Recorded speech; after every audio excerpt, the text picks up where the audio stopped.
Yes friends, good evening everyone. अरे काय झोपून उठलाय का काय? चलो कैन वी स्टार्ट. तो चलिए क्विकली ये चैप्टर को खत्म करते हैं, ये यूनिट को खत्म करते हैं, and then if possible will start with the new unit which is more interesting. तो इस चैप्टर में हम क्या डिस्कस कर रहे थे बेसिकली? अच्छा, चैप्टर कौन सा चल रहा था अपना? Trade instruments, right. यानी कि गवर्नमेंट के हाथ में कौन सा इंस्ट्रूमेंट्स है to influence a foreign trade. तो इसमें हमने दो पार्ट करे थे, या पूरा स्कोप अगर हम कंसिडर करें तो tariff measures, non tariff measures. Tariff measures में हमने देखा था कस्टम रिलेटेड बहुत सारे चेंजेस कर सकते टू इन्फ्लुएंस, इंपोर्ट बढ़ाना है, कम करना, एक्सेट्रा, राइट. तो different different types of custom tariff हमने देखा. देन नॉन टैरिफ में दो पार्ट था, technical, non technical. Technical in the sense technicalities, product related कोई टेक्निकल कंसिडरेशन पे इन्फ्लुएंस करेंगे. इसमें sanitary and phytosanitary measure and technical barriers to trade. याद है, सैनिटरी साइटोसैनिटरी में डायरेक्टली बैन कर सकते हैं बेस्ड ऑन सम पेस्टिसाइड्स और एनवायरमेंटल फैक्टर्स, बराबर. Technical barriers to trade, based on some technicalities एक बैरियर क्रिएट करेंगे. यानी कि अगर प्रोडक्ट इंपोर्ट करना है तो स्पेसिफिक टेक्निकल से पैकेजिंग होना चाहिए. इस तरह का कोई एक बैरियर क्रिएट करेंगे जिससे इन्फ्लुएंस हो सकते हैं वो फॉरेन ट्रेड, राइट. तो इसके सारे पॉइंट्स हमने देखे थे. देन नॉन टेक्निकल हमने स्टार्ट करा था, मतलब यहाँ पे गुड्स से रिलेटेड कोई टेक्निकल फैक्टर्स या कैरेक्टरिस्टिक कंसिडर नहीं करेंगे, अदर फैक्टर से इन्फ्लुएंस करेंगे. जैसे कि इंपोर्ट कोटा, गवर्नमेंट आपको कोटा देगी 1 लाख तक इंपोर्ट करना है, करो, उससे ज्यादा इंपोर्ट अलाउड नहीं है, राइट. तो इसी तरह हमने बहुत सारे पॉइंट देखे थे. तो टेक्निकल में इंपोर्ट कोटा के अलावा और क्या था? Price control measure. गवर्नमेंट आपको एक स्पेसिफिक प्राइस मार्जिन देगी, मिनिमम प्राइस या मैक्सिमम प्राइस, उस प्राइस पे ही आपको इंपोर्ट करना होगा, राइट, या एक्सपोर्ट करना होगा. Non automatic licences and prohibitions, मतलब इन स्पेसिफिक सेक्टर गवर्नमेंट आपको कहेगा कि एक पर्टिकुलर गुड्स इंपोर्ट करना है, कंपल्सरीली लाइसेंस लेना होगा, राइट. या some sectors will be directly prohibited. जैसे फॉरेन की कंपनी इंडिया में आकर के से इन गारमेंट सेक्टर अगर कोई बिजनेस करना चाहती है तो डायरेक्टली आकर के स्टार्ट नहीं करेंगी, उनको एक स्पेसिफिक लाइसेंस लेना होगा, ओके. फर्दर फाइनेंशियल मेजर्स, यहां पे हमने देखा था कि गवर्नमेंट एक कंडीशन स्पेसिफाई करेगा कि एडवांस में पेमेंट करो, then only import allowed, right. या जब आप इंपोर्ट करो इमीडिएटली पेमेंट करो. तो these are the financial measures to influence the foreign trade, right. कहां तक हमने डिस्कस किया था? आई गेस ये तक डिस्कस किया था ना हमने, right. Can we continue further? चलो, next is measures affecting competition. अच्छा, डिस्कस क्या कर रहे हैं हम? डिस्कस क्या कर रहे हैं? फॉरेन ट्रेड इन्फ्लुएंस करने के लिए government as a non technical क्या क्या कंडीशन सेट कर सकता है. सम केसेस गवर्नमेंट क्या कर सकता है? इन्फ्लुएंस कर सकता है.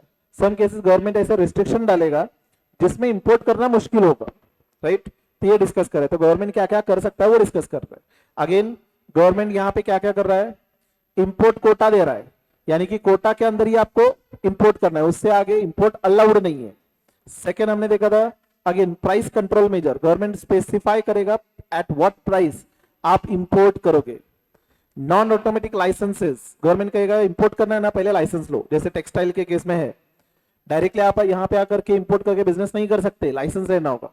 सम cases might be directly prohibited, आपको ये प्रोडक्ट का इंपोर्ट अलाउड ही नहीं है, ओके. जैसे कार इंपोर्ट नहीं कर सकते, स्पेसिफिक बिजनेस होना चाहिए यहाँ पे, उसके जॉइंट वेंचर में आप यहाँ पे कार लेकर के असेंबली यहाँ पे कर सकते हो, डायरेक्टली इंपोर्ट अलाउड ही नहीं है, right. Financial measures, there will be some condition relating to से इंटरेस्ट, यानी कि शुरुआत में पेमेंट करो या एडवांस में पेमेंट करो, like that, okay. Now next part is measures affecting competition. अब यहां पे गवर्नमेंट मेजर्स अफेक्टिंग कंपटीशन मतलब क्या करेगा? सम केसेस गवर्नमेंट कहेगा कि एक पर्टिकुलर गुड्स का इंपोर्ट गवर्नमेंट ही करेगा, प्राइवेट सेक्टर में अलाउड ही नहीं है इंपोर्ट, ओके. तो यहां पे कंपटीशन को डायरेक्टली इन्फ्लुएंस करेंगे कि कंपटीशन अलाउड ही नहीं करेंगे. सम गुड्स जैसे for example raw material, sorry petroleum products, petroleum products private company import नहीं करती, गवर्नमेंट इंपोर्ट करता है एंड देन प्राइवेट कंपनीज को दिया जाता है. इनफैक्ट प्राइवेट कंपनीज है भी नहीं, जो भी कंपनीज है पेट्रोलियम रिलेटेड ये सारी गवर्नमेंट कंपनीज है, ओके. तो पेट्रोलियम सेक्टर में या कोई sector relating to nuclear, nuclear case में ये पता है आपको यूरेनियम वगैरह लगता है, यूरेनियम करके एक जो मेटल होता है वो अनस्टेबल होता है, तो न्यूक्लियर रिएक्टर से सेट होता है। तो क्या कोई भी प्राइवेट कंपनी यूरेनियम इंपोर्ट कर सकती है? अलाउड ही नहीं है, गवर्नमेंट ही करेगा अगर इंपोर्ट करना है। ओके, तो सम सेक्टर्स गवर्नमेंट डायरेक्टली खुद से इंपोर्ट करेगी। Okay, some goods. Similarly some cases government क्या करेगा, एक प्रोक्योरमेंट पॉलिसी देगा कि आपको वो पर्टिकुलर प्रोडक्ट इंपोर्ट करना है तो डोमेस्टिक कंपनी ने इंपोर्ट करना है, फॉरेन कंपनी यहां पे आकर के इंपोर्ट ही नहीं करेंगे। यानी कि एक डोमेस्टिक कंपनी को एक बढ़ावा दे रहे हो। ओके, कि आप डोमेस्टिक कंपनी कॉम्पीट करो एक दूसरे के साथ, फॉरेन कंपनी को हम अलाउ नहीं करेंगे इंपोर्ट करने के लिए।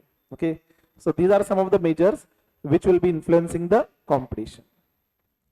The measures aimed at granting exclusive or special preference or privilege to one or few limited group of economic operators. यानी कि गवर्नमेंट क्या कर रहा है यहाँ पे, एक सेक्टर स्पेसिफिक कंपनी को अलाउ कर रहा है। जैसे फॉर एग्जांपल पेट्रोकेमिकल के केस में रिलायंस को परमिशन है, ओके, कि रिलायंस इंडस्ट्रीज ये केमिकल रिलेटेड प्रोडक्ट्स इंपोर्ट कर सकता है, बाकी के कंपनीज को है ही नहीं, क्योंकि बाकी कंपनीज अलाउड ही नहीं है उसमें, मतलब एक सेक्टर में। ओके, तो यहाँ पे क्या कर रहा है गवर्नमेंट, इंपोर्ट के लाइसेंस या परमिशन एक पर्टिकुलर सेक्टर को दे रहा है, सारे सेक्टर्स को अलाउ नहीं कर रहा। सारे सेक्टर्स को अलाउ करेंगे तो कंपटीशन बढ़ेगी, तो एक सेक्टर में अलाउ करके गवर्नमेंट कंपटीशन कम कर रहा है और खुद के पास ही रख रहा है। ओके, देखिए अगेन रीड कीजिए, एक्सक्लूसिव राइट गवर्नमेंट दे रहा है या प्रेफरेंस दे रहा है या प्रिविलेज दे रहा है, किसको, वन और मोर लिमिटेड ग्रुप्स, एक लिमिटेड कंपनी को अलाउ कर रहा है कि आप इंपोर्ट करो, बाकी कंपनीज को हम अलाउ ही नहीं करेंगे। तो एक तरह से कंपटीशन डायरेक्टली कम कर रहा है government. Okay, it may include government impose special import channels or enterprise, compulsory use of national service, etc. Example, statutory marketing board may be granted exclusive rights to import wheat. मतलब government की जो marketing board है उनको ही wheat का import की permission दिया हुआ है। ओके, चैनलाइजिंग एजेंसीज जैसे कि स्टेट ट्रेडिंग कॉर्पोरेशन, ये भी गवर्नमेंट का ही होता है, may be given monopoly right to distribute palm oil, उनको मोनोपोली दिया जाएगा। स्टेट एजेंसी और monopoly import agency sells in domestic market at price above those in the world market, the effect will be similar to import tariff. Monopoly create करने से क्या होगा, वो अब हायर प्राइस पे सेल कर पाएंगे। हायर प्राइस मतलब क्या, लाइक जैसे कस्टम टैरिफ की वजह से हायर प्राइस पे सेल कर रहे, अब सिमिलर हायर प्राइस पे सेल करेंगे बट मोनोपोली क्रिएट करके। ओके, तो यहां पे सिंपल वर्ड्स में लिख सकते हो,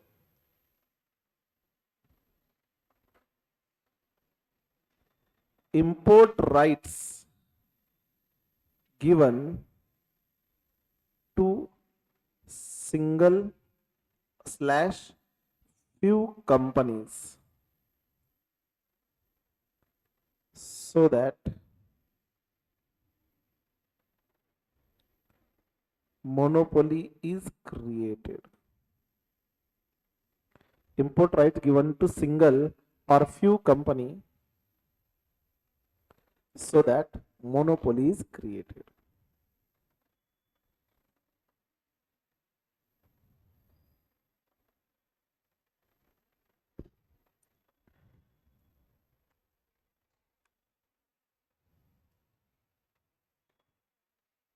डन, चलो अब बाकी रिलेटेड अगेन गवर्नमेंट के सम रूल्स है। प्रोक्योरमेंट पॉलिसी, प्रोक्योरमेंट पॉलिसी मतलब क्या, यहाँ पे गवर्नमेंट स्पेसिफाई करेगा कि कितने परसेंटेज डोमेस्टिक कंपनी को अलाउड है या किस मैनर में प्रोक्योरमेंट करना है, ऐसे रूल्स देगा। ओके, तो गवर्नमेंट प्रोक्योर पॉलिसी में interfere with trade if they involve mandate that whole or specific percentage of government purchase should be from domestic firms rather than foreign firms, despite higher prices than similar foreign suppliers. In accepting public tenders, government may give preference to local tenders rather than foreign tenders. मतलब क्या, government जो खर्च करेगा, government खुद के ऊपर mandate करेगा कि हम जो एक्सपेंडिचर करेंगे वो फॉरेन कंपनी से इंपोर्ट नहीं करेंगे, वो लोकल मैन्युफैक्चर से ही करेंगे, भले महंगे क्यों ना हो। इससे अपनी डोमेस्टिक इंडस्ट्री को बढ़ावा मिलेगा। अब फॉर एग्जाम्पल रिसेंटली कहीं तो मैंने देखा था इंटरव्यू में कि जो हमने इसरो ने जो प्रोजेक्ट किया था चंद्रयान का जो प्रोजेक्ट था उसका कॉस्ट क्रोर्स में था, लेकिन उसके जो भी मटेरियल्स थे, अब देखिए इन केस ऑफ स्पेस सबसे डेवलप कौन है, अमेरिका, नासा उनका बहुत ज्यादा डेवलप्ड है as compare to us.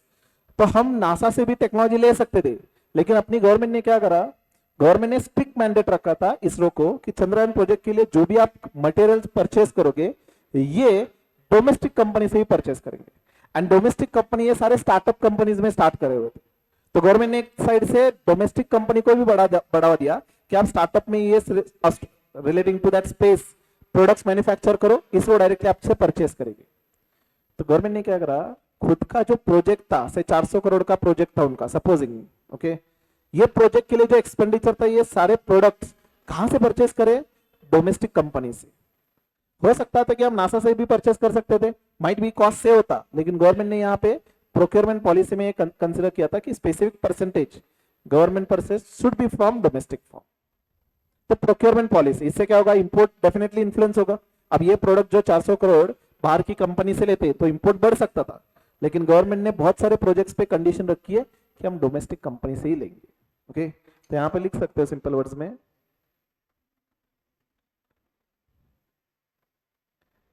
Government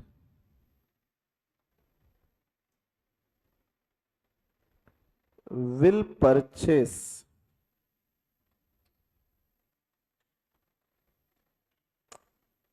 some percentage from domestic company only. Government will purchase some percentage from domestic company only.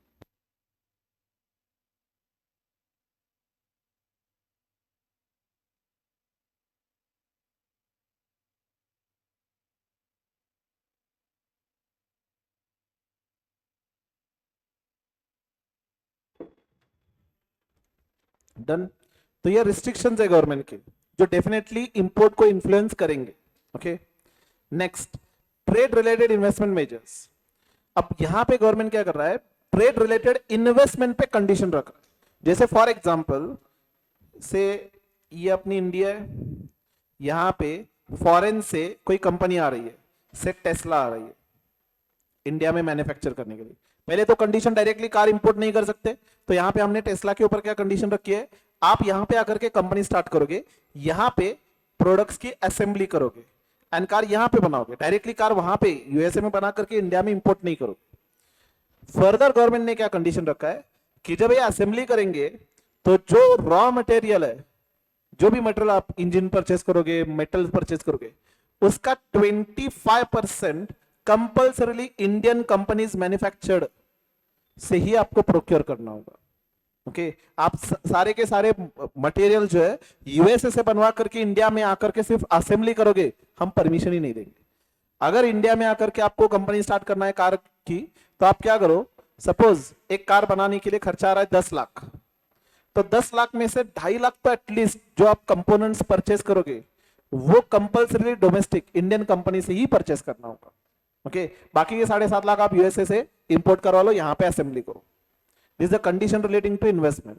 तो जब आप इंडिया में आकर के यूनिट स्टार्ट कर रहे हो, 25% मिनिमम डोमेस्टिक कंपनी से परचेस करो। ट्रेड रिलेटेड इन्वेस्टमेंट मेजर्स, यहां पे एग्जांपल दिया हुआ है। These measures include rules of local content requirements that mandate specified fraction of final product should be produced domestically. तो example दिया, requirement to use minimum level of local made components, 25% of components of automobiles to be sourced domestically. ये actual में rule. Restriction on level of imported components. Some imported components पे हम restriction डालेंगे कि allowed ही नहीं है. Okay. Limiting on purchase or use of imported products to amount related to quantity or value of products that is export. That is, firm may import only 75% of its export earnings of the previous year. यानी कि अगर आपको export करना है goods, तो उसके लिए जो रॉ मटेरियल इंपोर्ट करेंगे वो भी मैक्सिमम 75% ही होना चाहिए, 25% लोकल से ही आप मैन्युफैक्चर करो।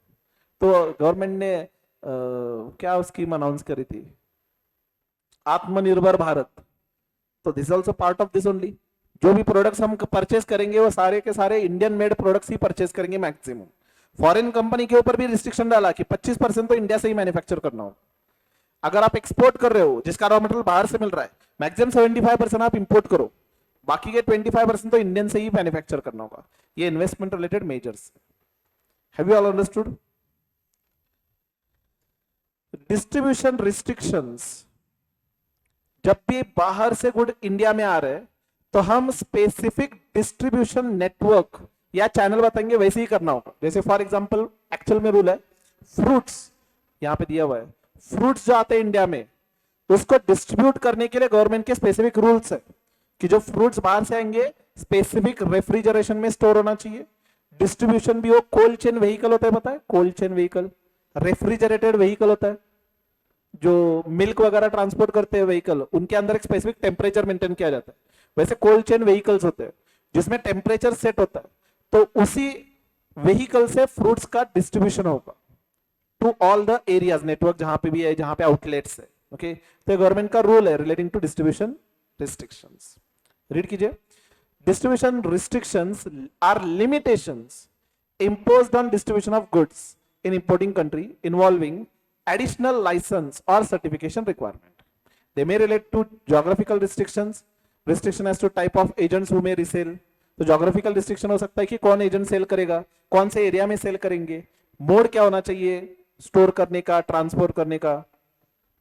Restriction that imported foods may be sold only through outlets having refrigeration facilities. तो ट्रांसपोर्टेशन के लिए भी रेफ्रिजरेशन फैसिलिटीज जो गाड़ी में होती है उसी से ट्रांसपोर्ट करना होगा, ये गवर्नमेंट का रूल है। Okay, then restriction on post sale services. Many times what happens, बाहर के जो कंपनी इंडिया में आकर के सेल करते हैं उनको हम कंडीशन रखेंगे, क्या आप पोस्ट सेल सर्विस इस तरह से दोगे तो ये हम अलाउ करेंगे।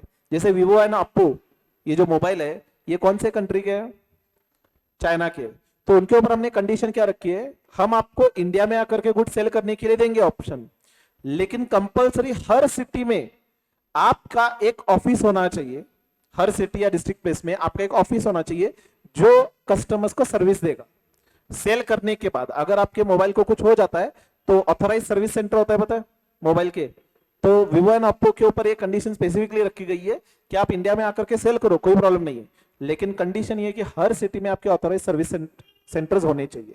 सो अगर आपके मोबाइल को कुछ हो जाए तो उनको इधर उधर घूमने की जरूरत नहीं है, आपके सर्विस सेंटर में आकर के रिपेयर करवा सकते हैं।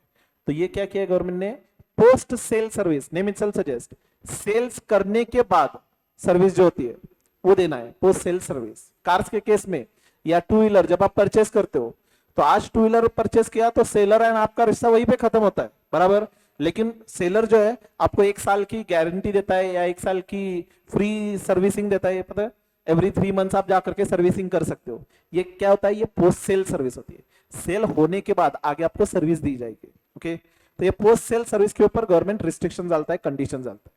तो अपने एग्जाम्पल में वीवो ओप्पो सर्विस सेंटर यहां पे लिख सकते हो, example Vivo Oppo service centres mandatory.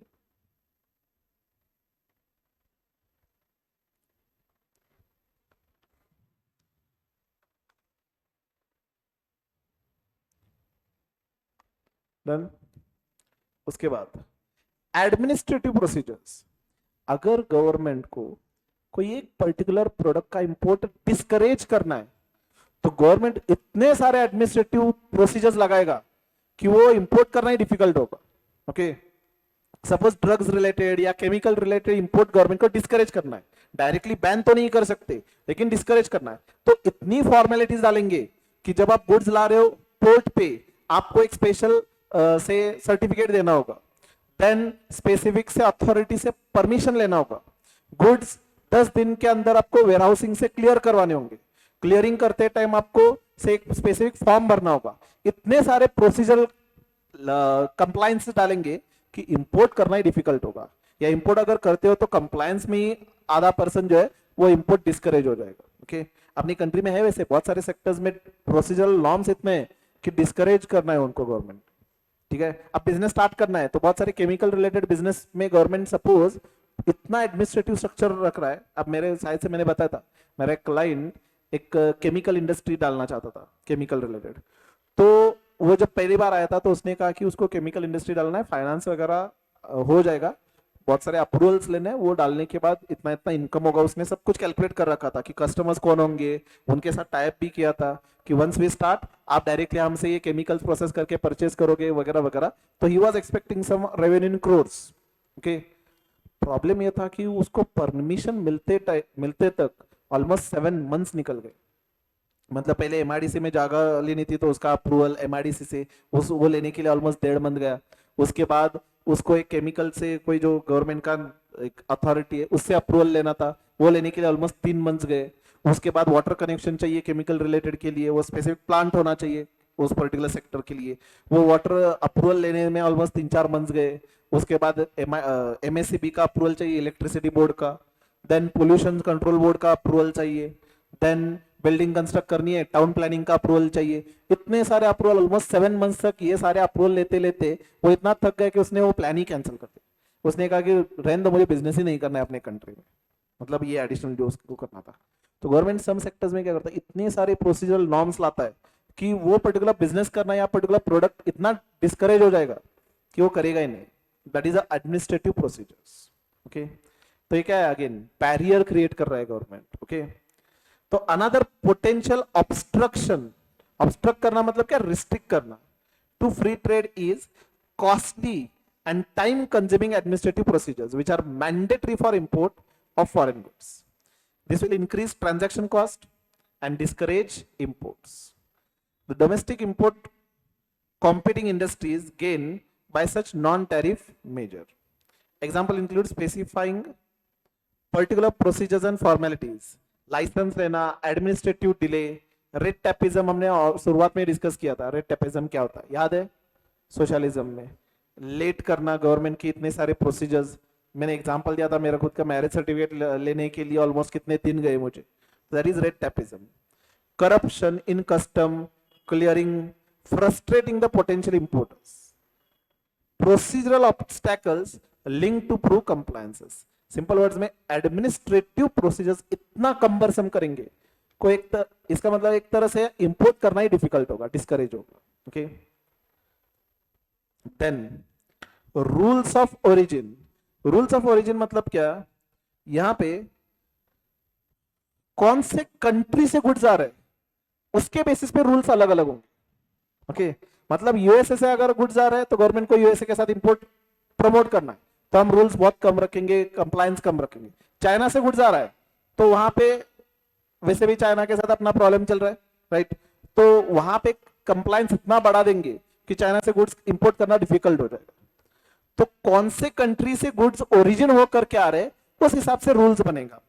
Okay, the country of origin means country in which goods was produced, और in case of traded service the home country of service provider. मतलब अगर service कोई दे रहा है तो सर्विस प्रोवाइडर की country कौन सी है, ओरिजिन। ओके, तो rules of origin are criteria needed by government of importing countries to determine national source of product. तो कौन से कंट्री से प्रोडक्ट आ रहा है। Their importance is derived from the fact that duties and restrictions in several cases depend upon the source of import. So important procedural obstacles occur in home countries for making available certifications regarding good origin of goods, especially when different components of products originate from different countries। तो यहाँ पे click किए,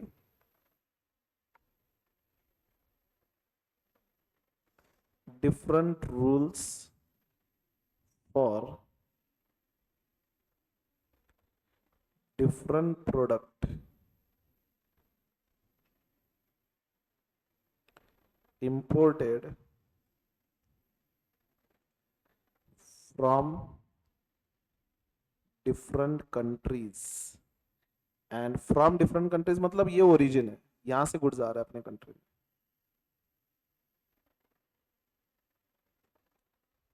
bracket में।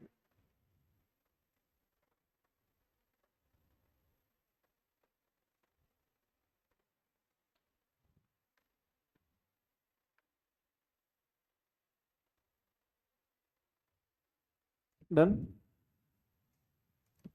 Safeguard measures, again जब भी domestic industry को safeguard करना है तो गवर्नमेंट वो पर्टिकुलर सेक्टर का इंपोर्ट बैन करेगा, दैट इज सेफगार्ड मेजर। याद हमने डिस्कस किया था कि रिटेल सेक्टर में गवर्नमेंट अपने रिटेलर्स को प्रमोट करना चाहता है, सेफगार्ड करना चाहता है।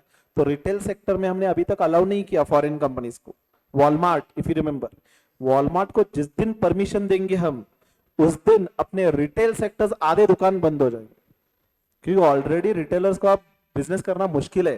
डीमार्ट एंड और कौन से स्टार बाजार, इनके कंपटीशन के चलते वो क्या करते हैं, बड़ी कंपनी के होने की वजह से ह्यूज बल्क में परचेस करते हैं, and because of that they are passing on huge discount, right. तो छोटे मोटे रिटेलर्स है, उनको बिजनेस करना बहुत दिक्कत आता है।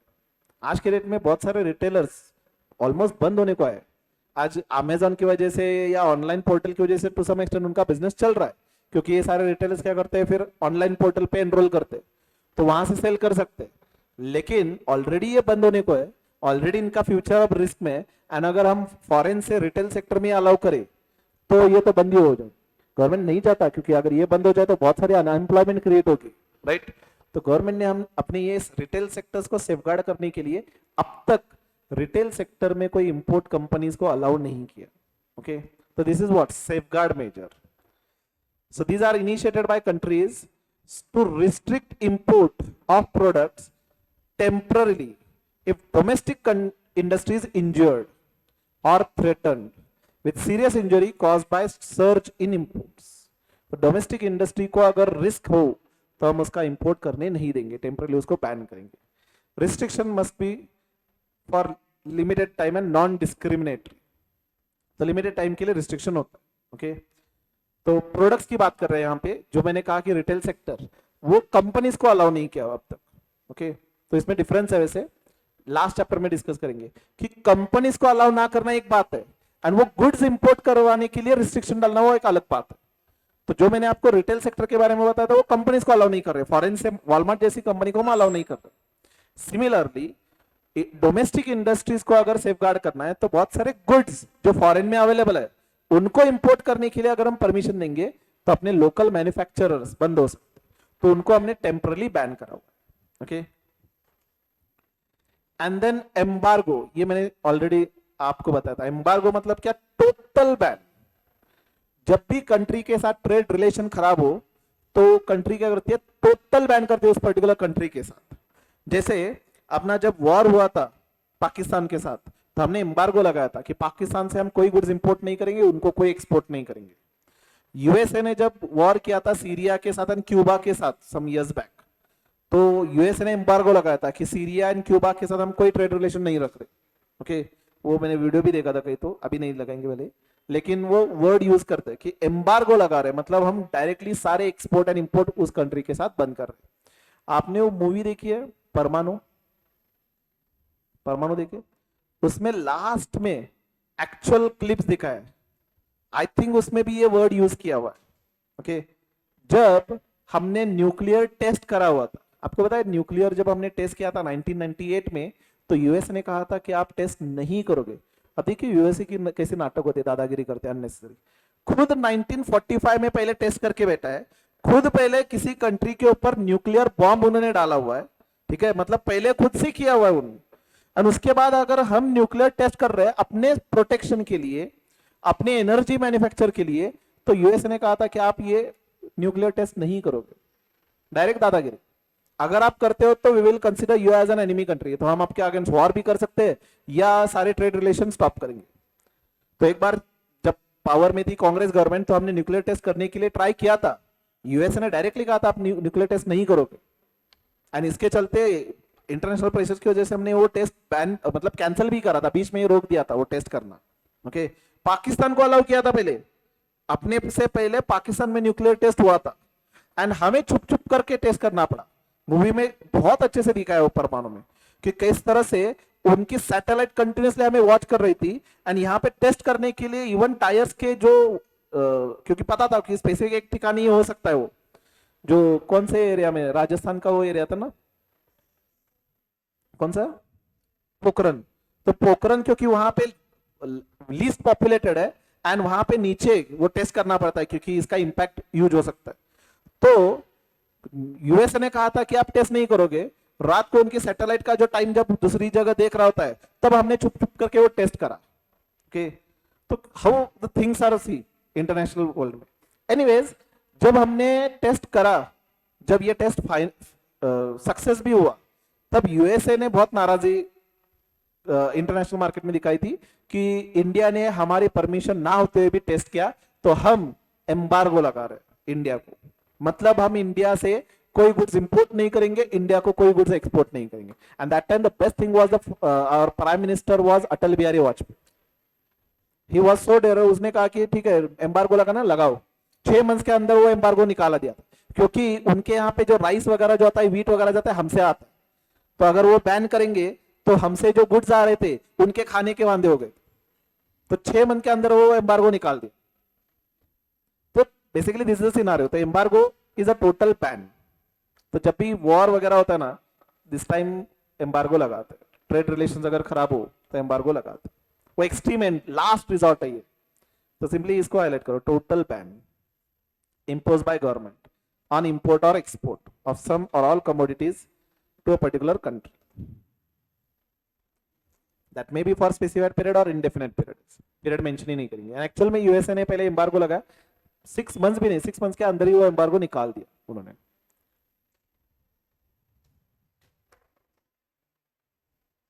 अगर उस टाइम अगर फाइनेंस प्राइम मिनिस्टर कोई डिसीजन मेकिंग वाला नहीं रहता, तो एक तो टेस्ट होता भी नहीं।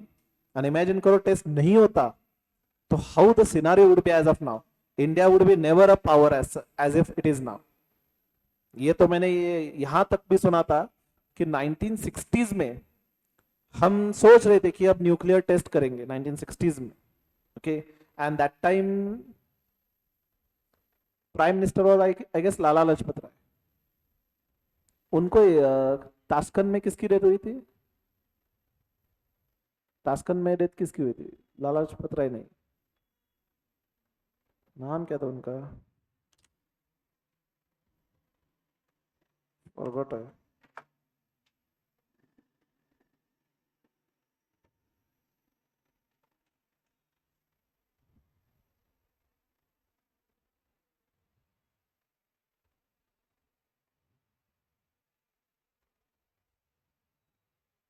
सॉरी, लाल बहादुर शास्त्री।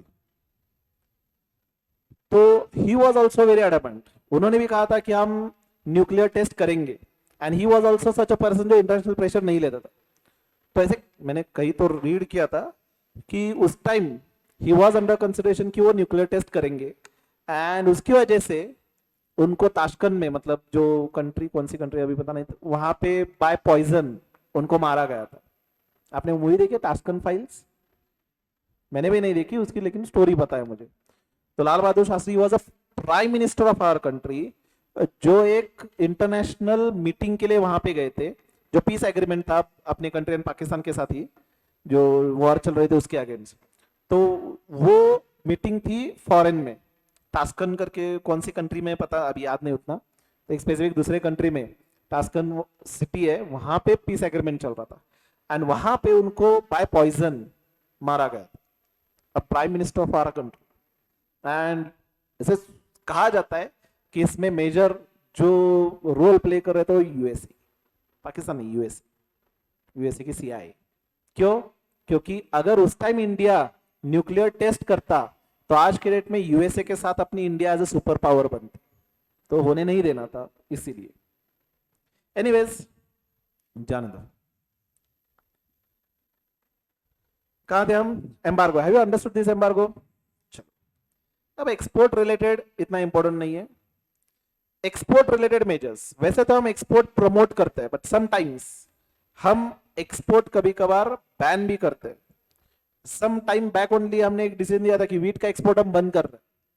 हमने अनाउंस किया था कि वीट का एक्सपोर्ट बंद करें। क्यों? क्योंकि हम हमारी कंट्री में कंजम्पशन के लिए चाहिए। राइस का एक्सपोर्ट, मेजर राइस अपने यहां से जाता है, तो राइस का एक्सपोर्ट भी हमने बहुत कंट्रीज में बैन करा हुआ। ओके, क्यों बैन करते हैं हम? अपने यहाँ पे सरप्लस अगर प्रोडक्शन हो तो डायरेक्टली एक्सपोर्ट करेंगे, फॉरेन करेंसी आएगी। लेकिन जब अपनी ही कंट्री में स्कैरसिटी हो रही है तो हम उसको एक्सपोर्ट नहीं करेंगे। That time our country will ban. Okay, तो बैन ऑन एक्सपोर्ट। तो this is very rare scenario, बहुत रेयर केसेस में एक्सपोर्ट बैन किया जाता है। Otherwise majority of the timings हम क्या करेंगे? एक्सपोर्ट को प्रमोट करेंगे, जिससे फॉरेन करेंसी इंडिया में आएगी। ओके, तो export related measures refer to all measures applied by government of exporting country, मतलब फॉर एग्जांपल अपनी country, including both technical and non technical measures, Example, during period of shortages, export of agriculture produce such as onion, wheat, etc. may be prohibited to make them available for domestic consumption. Export restrictions have important effect on international market. So by reducing international supply, export restriction have been effective in increasing international price. इसका ये दूसरा भी benefit होता है. एक तो यहाँ पे स्कैरसिटी है तो हम एक्सपोर्ट बैन करेंगे तो अपने यहाँ पे लोगों को कंजम्पशन के लिए मिलेगा. एंड सेकंड थिंग, जब इंटरनेशनल मार्केट में स्कैरसिटी हो रही है तो ऑटोमेटिकली प्राइस बढ़ेगी. तो आफ्टर सम टाइम हम अलाउ करेंगे तब हायर प्राइस पे हम एक्सपोर्ट कर सकते हैं. तो अपने कंट्री में ज्यादा फॉरेन करेंसी रिजर्व्स बढ़ेंगे. Okay. Export taxes, if you remember मैंने आपको ऑलरेडी बताया था कि एक्सपोर्ट रिलेटेड बहुत सारे बेनिफिट्स है. जैसे फॉर एग्जांपल एक्सपोर्ट कर रहे हो, इनकम टैक्स में बेनिफिट है, डिडक्शन मिलता है पूरा. कितना प्रॉफिट कमाया आपने एक्सपोर्ट करके? 100 करोड़, पूरा का पूरा एग्जाम्प्ट, लो बेनिफिट. जीएसटी लगता ही नहीं है एक्सपोर्ट के ऊपर. यहां तक कि एक्सपोर्ट करने के लिए जो रॉ मटेरियल में परचेस कर रहा हूं उस पर मैंने जीएसटी पे किया रहेगा, वो भी गवर्नमेंट आपको वापस दे देता है. एंड एक्सपोर्ट करने के लिए जो कस्टम ड्यूटी लगती है वो भी गवर्नमेंट आपको वापस कर देता है. मतलब गवर्नमेंट कह रहा है कि जैसे मैंने कहा था चाइना में इतना सारा सब्सिडी देते, अब यहाँ पे हम सब्सिडी तो नहीं दे रहे लेकिन टैक्सेस में बहुत सारे बेनिफिट्स देते. आप 100% एक्सपोर्ट करो, जो भी मैन्युफैक्चर है एक्सपोर्ट करो, इसको हम कहते हैं 100% ईओयू. 100% ईओयू क्या होता है? Export oriented unit. Export oriented unit कहा जाता है. इवन आपने एसईजेड सुना है? स्पेशल इकोनॉमिक जोन नहीं सुना आपने? गवर्नमेंट ने क्या करा है, बहुत सारे एरियाज में एसईजेड, एक स्पेशल इकोनॉमिक जोन किया हुआ है. ओके. वहां पे अगर आप अपना यूनिट स्टार्ट कर रहे हो, ऑब्वियसली उसके परमिशन वगैरह रहते हैं, अगर आप वहां पे यूनिट स्टार्ट कर रहे हो तो वहां से जितने भी गुड्स मैन्युफैक्चर होंगे सारे के सारे एक्सपोर्ट करने हैं. गवर्नमेंट कहता है कि हम इंडिया का कोई लॉ एसईजेड पे नहीं लगाएंगे, हम इंडिया का पार्ट ही नहीं मानेंगे. मतलब से ये इंडिया है, यहां पे एक एसईजेड क्रिएट किया हुआ है, यहाँ पे बहुत सारे कंपनीज है. एंड एक्चुअल में बहुत सारे कंपनीज, जैसे बड़े बड़े कंपनीज है, बिरला हो, देन रिलायंस हो, एक्सेट्रा एक्सेट्रा, यहाँ पे यूनिट स्टार्ट करते हैं, अपना मैन्युफैक्चरिंग यूनिट स्टार्ट करते हैं. ओके. कंडीशन क्या होती है, यहाँ पे जितने भी यूनिट्स आप मैन्युफैक्चर करोगे सारे के सारे एक्सपोर्ट करो. हम ये जो एरिया है इसको इंडिया का पार्ट ही नहीं मानेंगे. इसका बेनिफिट क्या होगा? इंडिया के जितने भी लॉज है यहां पे अप्लाई नहीं होगा.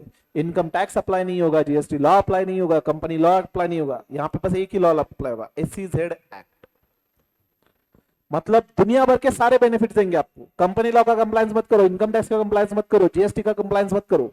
बस क्या करो, यहाँ पे गुड्स मैन्युफैक्चर करो एंड इंडिया के बाहर भेजो. ये चाइना का ही कंसेप्ट है वैसे. ओके. तो यहां पे अगर गुड्स आप मैन्युफैक्चर कर रहे हो तो आपको दुनिया भर के बेनिफिट्स दे जाएंगे. ओके. तो गवर्नमेंट क्या करता है, यहाँ पे एक्सपोर्ट के लिए इस तरह से जोन क्रिएट करता है, एसईजेड, स्पेशल इकोनॉमिक जोन. आप में से कोई बेलगम साइड से है? जब भी आप बेलगम ट्रेवल करोगे तो लेफ्ट में, यहां से जब बेलगम जा रहे होंगे तो लेफ्ट में देखो एक एसईजेड लगता है, स्पेशल इकोनॉमिक जोन करके लगता है. ओके. तो वहां पे एक जहां पे एक एरिया है, वहां के जितने भी अंदर यूनिट्स होंगे, कंपनीज होंगे, वो स्पेशल परमिशन लेकर के स्टार्ट होते हैं. वहां पे जितना भी मैन्युफैक्चर होगा पूरा का पूरा एक्सपोर्ट होता है. वो अपने लोकल लॉज अप्लाई नहीं होते, टैक्सेस भी लगते नहीं उनको. यहां से यहां पे एक यूनिट है, यहां से अगर गुड्स दूसरे, इसको हम डोमेस्टिक टैरिफ एरिया कहते हैं. ये एसईजेड से जब गुड्स बाहर आते हैं, एक्सपोर्ट नहीं कर रहे, डोमेस्टिक टैरिफ एरिया कह रहे, तो इसको इंपोर्ट मानेंगे क्योंकि ये इंडिया का पार्ट नहीं मानते, कोई लॉ यहाँ पे अप्लाई नहीं होता. मतलब गवर्नमेंट ने क्या किया, आपके लिए एक जोन क्रिएट करके रखा है, वहां पे आप यूनिट स्टार्ट करो, दुनिया भर के बेनिफिट्स हम आपको देंगे, आप बस क्या करो, मैन्युफैक्चर करो, एक्सपोर्ट करो, टैक्सेस वगैरह नहीं लगाएंगे. ओके. तो इसी तरह एक्सपोर्ट टैक्सेस, वैसे तो मैंने ये पैराग्राफ रीड नहीं किया बट फिलहाल समझिए, एक्सपोर्ट के लिए ज्यादातर सारे बेनिफिट्स है, एग्जम्प्ट है, 100% वेवर है. लेकिन सम गुड्स गवर्नमेंट चाहता है कि उसका एक्सपोर्ट कम हो. कस्टम एक्ट में भी 49 गुड्स की एक लिस्ट है, रिमेनिंग थाउजेंड्स ऑफ गुड्स की लिस्ट है, उस पर एक्सपोर्ट ड्यूटी नील है, मतलब एक्सपोर्ट नहीं कलेक्ट करेंगे. लेकिन 49 गुड्स की एक लिस्ट है जो गवर्नमेंट चाहता है कि उसका कंजम्पशन ज्यादा से ज्यादा अपने कंट्री में हो, इंडिया के बाहर नहीं होना चाहिए. तो ऐसे केस में गवर्नमेंट गुड्स एक्सपोर्ट पे कस्टम ड्यूटी लगाता है. ओके. इसको हम कहेंगे एक्सपोर्ट टैक्सेस. तो export tax means tax collected on exported goods may be either specific or ad valorem. I hope you remember specific क्या होता है, एड वैलोरम। स्पेसिफिक मतलब डायरेक्टली अमाउंट दिया जाएगा, एड वैलोरम मतलब वैल्यू के ऊपर एक परसेंटेज आपको टैक्स पे करना होगा। The effect of export tax, इसका इफेक्ट क्या होगा, इंटरनेशनल मार्केट में प्राइस राइज होगी, तो rise in the price of the goods and decrease the export. International market में अगर प्राइस राइज हो रही है तो कोई आपकी गुड्स खरीदेगा नहीं, अगर डिमांड ही नहीं है तो आप एक्सपोर्ट करोगे नहीं, अगर आप एक्सपोर्ट नहीं करोगे तो वो गुड्स इंडिया में कंजम्पशन के लिए अवेलेबल हो। Okay, since export tax reduces the export, increases domestic supply, it is also reduces the domestic price and leads to higher domestic consumption. And ये एक्सपोर्ट इंसेंटिव्स एंड सब्सिडीज, जैसे कि हमने कहा कि सारे बेनिफिट्स आपको मिलेंगे यहाँ पे एक्सपोर्ट के लिए। We have seen that tariff on import hurts export, and therefore countries have developed compensatory measure for different types of exports, like export subsidy, duty drawback. ये duty drawback क्या होता है? Just I'll explain you the concept. Duty drawback means, say अपनी एक company है, से ये company है अपनी, यहां पे जो फिनिश गुड्स होगा वो आप क्या करोगे, एक्सपोर्ट करोगे, ठीक है। इसका जो रॉ मटेरियल रिक्वायर्ड है ये अपने कंट्री में नहीं मिलता, ये आपको कंपल्सरली इंपोर्ट करना पड़ता है। सपोज हमने 10 लाख रुपए का रॉ मटेरियल इंपोर्ट करा था, जिसके ऊपर कस्टम ड्यूटी 50% थी, 5 लाख, यानी कि 15 लाख हमने पे किया है, राइट। अब सोचिए ये रॉ मटेरियल मैंने परचेज किया 15 लाख पे करके, तो मेरी रॉ मटेरियल की कॉस्ट होगी 15 लाख, इस पे मैं मेरे खुद के कंपनी के एक्सपेंडिचर होंगे सपोजिंग 5 लाख, तो 20 लाख मेरे फिनिश गुड्स की प्राइस होगी जो मैं एक्सपोर्ट करूंगा। इंटरनेशनल मार्केट में प्रोडक्ट की प्राइस क्या है, 20 लाख। गवर्नमेंट चाहता है कि इंटरनेशनल मार्केट में आपके प्रोडक्ट की प्राइस कम से कम हो, तो गवर्नमेंट क्या कर सकता है, यहाँ पे रॉ मटेरियल पे जो कस्टम ड्यूटी आपने पे करा है, पहले तो आपसे कहेंगे कि पे करो, ठीक है, लेकिन आपसे कहेंगे कि जिस दिन आप एक्सपोर्ट कर रहे हो तो आप एक जस्ट फॉर्म फिलअप करो कि हमने ये रॉ मटेरियल यूज करके जो फिनिश गुड्स बनवाए वो एक्सपोर्ट करा है, तो आपने जो 5 लाख रुपए कस्टम ड्यूटी पे किया था वो आपको रिफंड दिया जाएगा। अगर आपको ये 5 लाख रिफंड मिलने वाला है तो आपकी कॉस्ट क्या हो गई यहाँ पे, अब 15 लाख नहीं 10 लाख होगी, कि 5 लाख वैसे भी वापस मिलने वाला है ये कस्टम ड्यूटी, तो आपकी कॉस्ट क्या होगी इंटरनेशनल मार्केट में, सॉरी प्राइस 15 लाख, तो ऑटोमेटिकली इंटरनेशनल मार्केट में आपकी प्राइस कम आएगी, बराबर। तो गवर्नमेंट क्या कर रहा है, ये 5 लाख जो रॉ मटेरियल पे आपने कस्टम ड्यूटी पे किया है वो रिफंड कर रहा है, इसको हम कहते हैं ड्यूटी ड्रॉबैक। शुरुआत में आपने ड्यूटी पे करी थी, अब ड्रॉबैक मींस आपको रिफंड दिया जा रहा है। Have you understood meaning of this? Duty free access to imported intermediaries, मतलब आप स्पेसिफिक एसईजेड में गुड्स इंपोर्ट करो, ड्यूटी नहीं लगाएंगे हम, ड्यूटी फ्री एक्सेस दे रहे हैं, मतलब विदाउट ड्यूटी आप इंडिया में इंपोर्ट करो, तो वो स्पेसिफाइड एरिया में होता है। ओके, तो गवर्नमेंट और government bodies also usually provide financial contribution to domestic producers in form of grants, loans, equity infusion. Government आपसे कहेगा कि आप एक्सपोर्ट कर रहे हो ना ये फिनिश गुड्स बनवा के, तो आपको खर्च कितना आ रहा है, से 5 लाख रुपए खर्च आ रहा है प्लस ये 10 लाख यानी 15 लाख, हम आपको लोन देंगे 15 लाख का मैन्युफैक्चर करने के लिए, जो इंटरेस्ट फ्री होगा। आप हमसे पैसे लो, मैन्युफैक्चर करो, इंटरनेशनल मार्केट में सेल करो, जिस दिन एक्सपोर्ट से पैसा रिसीव होगा गवर्नमेंट को वापस दे दो। ये क्या है, एक्सपोर्ट प्रमोशन या बेनिफिट ही तो है, बराबर।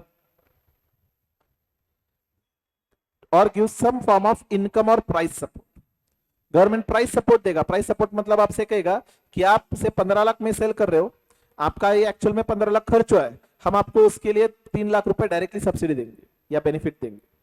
ओके, तो एक्सपोर्ट के लिए बहुत सारे सब्सिडीज एंड बेनिफिट्स मिलते हैं। If such policy on the part of government are directed at encouraging domestic industries to sell specific products or service abroad, they can be considered as trade policy tools.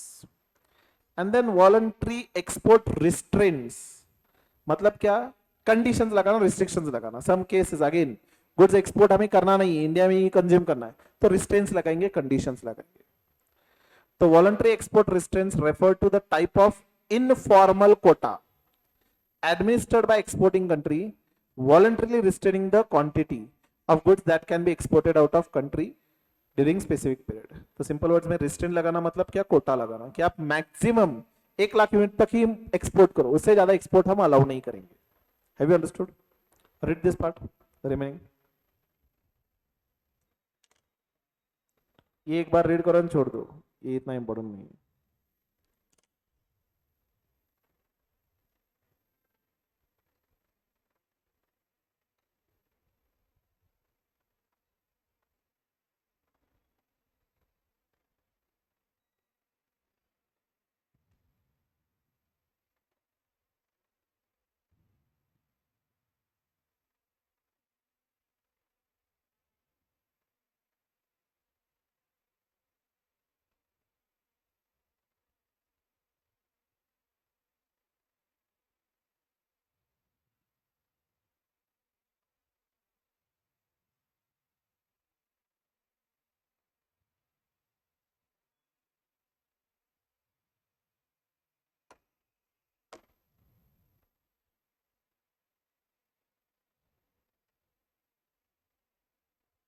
Have you read?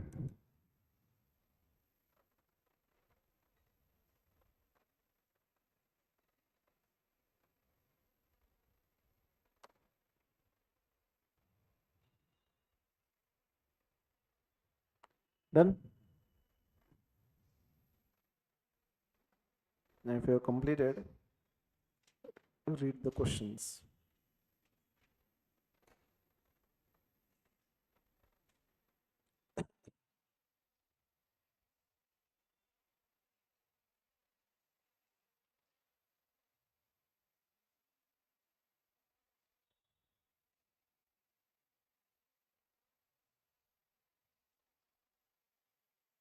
चलिए first question read कीजिए. Specific tariff is tax set on specified imported goods. Import tax that is common to all goods imported during the given period. Specific fraction of economic value of imported goods. Tax on import defined as amount of currency per unit of goods. What should be the answer? D. Tax import on defined at the amount of currency per unit of goods. Right? तो based on some units हम directly tax specify करेंगे यहाँ पे, that is specified goods. Read second. Tariff on import is beneficial to domestic producers of imported goods because they get part of the tariff raise. It raises the price for which they can sell their product in domestic market. Determines the quantity that can be imported for the country. It reduces the producer's surplus. B answer आ रहा है इसका. Right. Read next.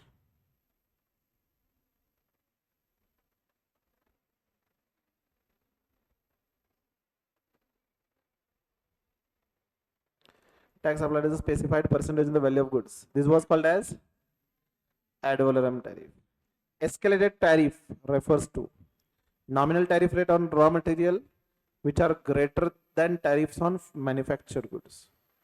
Nominal tariff on raw material which are greater than tariff. नहीं, raw material के लिए tariff कम होगा, finished goods के लिए tariff higher होगा. याद है? Nominal tariff on manufactured goods which are greater than tariff on raw material. This seems to be correct. Tariff which is escalated to prohibit import of particular goods to नहीं, answer B होना चाहिए इसका. Voluntary export restraints involve. Read.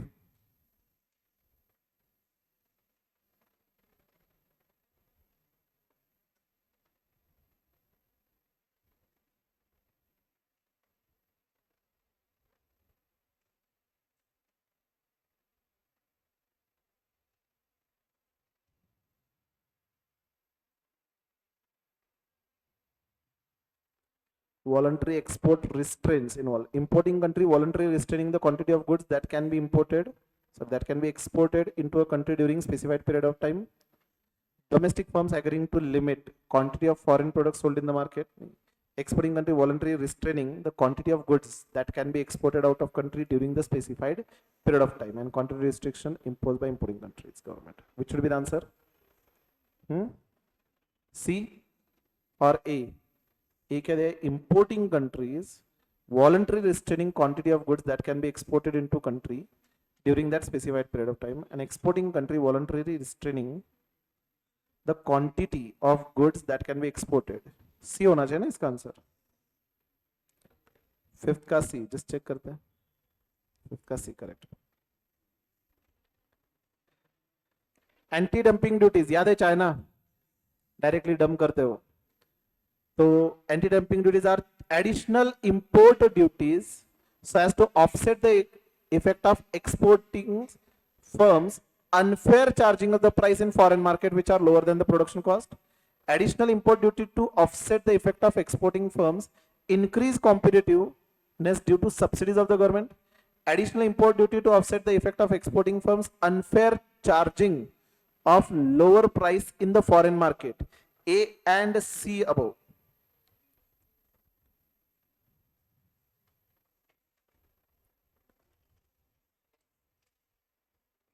Answer क्या आएगा इसका? Both A and सी.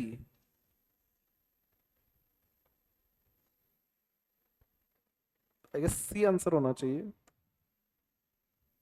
नहीं, both A and C is correct. both ANC is correct. The charge of import duties lower than the production cost. ठीक. Additional custom duties, sorry, anti-dumping duties are being charged so that additional import duties charged to such countries जो export is price पे कर रहे हैं, which is lower than the even production cost. And यहाँ पे unfair trade practice के लिए भी charge की जाती है. तो both ANC is correct. Countervailing duty, याद है countervailing effect. The tariff aim to offset artificially low price charged by exporters who enjoy export subsidies and tax concession in this home country. ये होना चाहिए answer. Read करो बाकी के points भी. Charged by importing countries to ensure fair and market oriented prices to imported goods. ये भी बराबर लग रहा है. Charged by importing countries to protect domestic industries and firms for unfair price advantage arising from subsidies. ये भी बराबर है. हाँ, तो आंसर इसका एक्चुअल में ऑल ऑफ अबव होना चाहिए. Which of following is an outcome of tariff? Read कीजिए.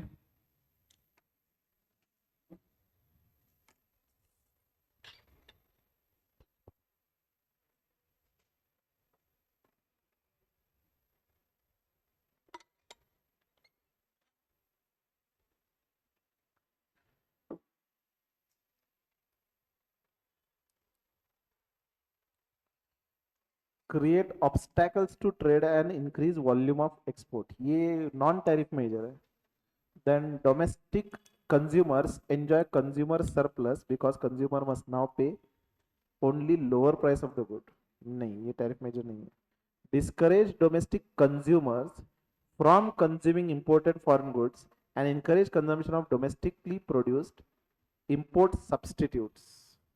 This will be outcome of tariff. Increase government revenue of importing country by more than the value of total tariff. More value नहीं, revenue increase करना ठीक है, but not more than the value of tariff. तो answer इसका सी होना चाहिए. Import कम करना and domestic produce use करना, that will be outcome of tariff. SPS measures and TBTs are, SPS क्या था? Sanitary and phytosanitary measures, and TBT technical barriers to trade are permissible under WTO to protect interest of the countries, may result in loss of competitive advantage of developing countries, increase cost of compliance to export countries, and all of above. इसका भी answer all of above होगा. पहले तो permissible है ये. Then obviously foreign country से जब goods आएंगे इंडिया में फॉर एग्जांपल, तो डेफिनेटली जो कॉम्पिटिटिव बेनिफिट हो सकता था वो हम सैक्रिफाइस कर रहे हैं by because of restricting. And then cost of compliance भी इंक्रीज होगा because of an number of barriers which we are setting it. तो all of above is correct. Read 10th.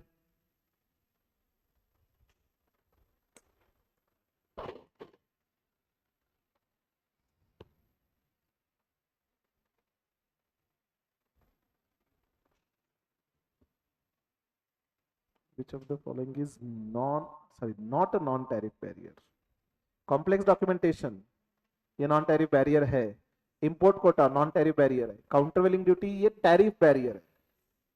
Pre-shipment product inspection certification requires. Answer इसका C होना चाहिए. It is not a non-tariff barrier.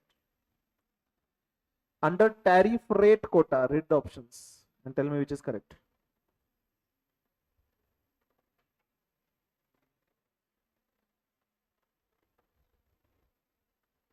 Tariff rate quota. Countries promise to impose tariff on import of from members other than those who are part of preferential tariff. नहीं, कोटा में क्या होता है? Up to certain limit lower, उससे आगे higher. Country permits import of limited quantities at low rates of duty, but subject to excess amount at higher rate. Okay, this seems to be correct. Lower tariff is charged from goods imported from a country which is given preferential. नहीं, none of it. Answer B होना चाहिए इसका. Non-tariff barriers include following except. तो non-tariff barriers में क्या है? Import quota, then tariffs, obviously अब tariff ही दिया हुआ है, नॉन टैरिफ दिया हुआ है, इंक्लूड्स, एक्सेप्ट, मतलब कौन सा नॉन टैरिफ नहीं है, तो टैरिफ स्ट्रेट अवे दिया हुआ है, बाकी ये सारे नॉन टैरिफ मेजर्स है। कुछ भी यहाँ पे एटलीस्ट ड्यूटी का नाम तो दिया होता तो थोड़ा सा डिफिकल्ट होता। चलो, with this we have completed with the chapter. So now we won't be starting new chapter. Tomorrow we are going to start with one interesting chapter, that is exchange rates. Discussion on exchange rates. उसके बहुत सारे types होते हैं, actual अपनी country में कौन से type का एक्सचेंज रेट यूज करते हैं, एक्सेट्रा एक्सेट्रा। तो नेक्स्ट यूनिट हम टाइमिंग स्किप कर रहे हैं क्योंकि वो रीडिंग पार्ट है, एंड नेक्स्ट यूनिट जो डिस्कशन ओरिएंटेड है एंड इंटरेस्टिंग भी है, फोर्थ यूनिट हम स्टार्ट कर रहे हैं। Fourth and fifth are very interesting and important also, okay, that will be starting tomorrow. Okay, तो अभी after 5 minutes we'll continue with the stats.